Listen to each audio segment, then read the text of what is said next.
Hey kindergartners, we're going to look at how to draw a castle out of shapes. So I have a piece of paper, I have some crayons, and I brought my paints also. So we saw that a castle can be made out of all sorts of different geometric shapes. So let's try to draw one. I'm going to start in the middle of my paper, and I'm going to do a horizontal line straight across, maybe about the size of your hand. Now my hand's bigger than yours, so I'm thinking yours hand will probably be about the size of this line. And then come and do a vertical line here, and a vertical line here. And then I might even just put a line at the bottom just so we know it's a square. No, it's not a perfect square, that's okay. Then we're going to try to do a couple rectangles for towers on each side of the square. So I'm going to try to make my rectangle nice and close to the square. So let's see, I'm even thinking about using the same line for part of my rectangle. Now that might be too tricky, so you could just go ahead and try to draw a rectangle right next to this one, if that's easier for you. And then we're going to need to see some triangles on top for the roof. So to find a way to put the triangle so it's right on top of the rectangle, try to find where the middle of the triangle is, and then go above that and make a dot. Then you can just you can make dots on each corner and attach it to make a triangle that fits right on top of your rectangle. Let's try that again. So I'm going to find the middle in between the rectangle is about here, and I'm going to make a dot up here.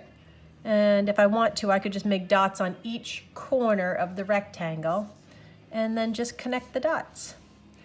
We've got the beginning of a castle here, just with a square, two rectangles, and two triangles. Now sometimes I see squares on top of the castle, and these are called battlements. So I'm going to try to draw some squares and then skip a space, about a square space there, and do another square, and I think I can fit another one in here, another square. These are called battlements, and if people were trying to protect the castle, they could hide behind them and shoot some arrows out. Okay, now we need a door for our castle. So we could just do a rectangle. I kind of like this idea of a little bit of a triangle. So I'm going to make a dot, and I'm going to do kind of a curved line down. And then on the other side, I'm going to try to do that same curved line. I'm just going to curve it like this. And I think that can look like kind of a fancy castle door. I might add some vertical lines and a doorknob. Now, how about some windows? Let's see, we could draw some rectangles for windows. We could draw circles for windows.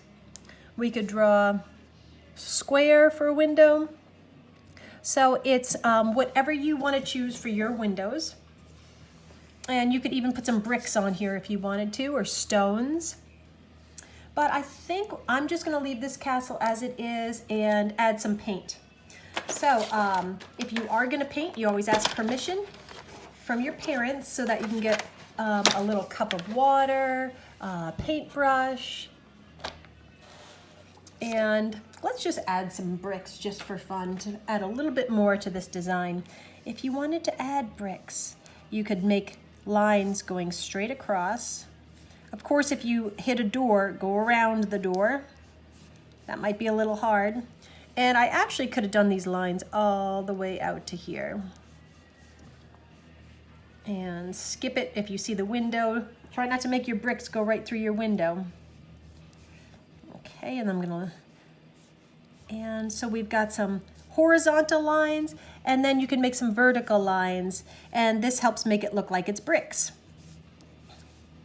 I like to skip a line here and there, because that's how bricks stay up and support us, is because they alternate. So I'm just making some vertical lines to show that these are bricks, and then let's fill it in with some paint. Okay, boys and girls, now remember, my paints are going to look a little different than yours, but whenever we're using paints, we want to stir them up a little bit to get them full of color. So what color should I make my castle? I know it's hard to see what colors are on here. Maybe I'll go for yellow. I'm going to go for yellowy orange. So I count 1, 2, 3, 4, 5, 6, 7, 8, 9, 10. And we do that the first time we get our paint because it helps make the paint really bright. And as you go along and start painting, the paint might get wet, and so you don't need to keep stirring to 10 each time. But the first couple times you use the color, it's a good idea to count till 10 as you're spinning it into the paint. And remember, boys and girls, we paint with the tip of the paintbrush, not down here. So we're not painting like this with our paintbrush. That hurts the paintbrush. Paintbrush is like a ballerina that likes to dance on its tippy toes. So we don't want to smush it down and hurt it. Okay, so we've got our yellow castle here.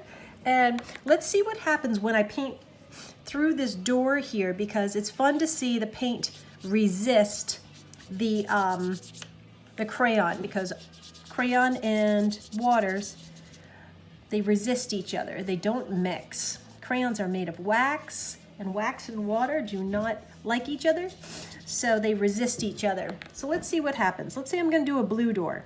1, 2, 3, 4, 5, 6, 7, 8, 9, 10. Can we still see the lines of crayon? I think we can. Even though the colors are very closely related, we can still see the stripes on the door. So that's the fun part about using crayons. And you could go ahead and finish the rest of your castle. I'd love to see a picture. Good luck, boys and girls.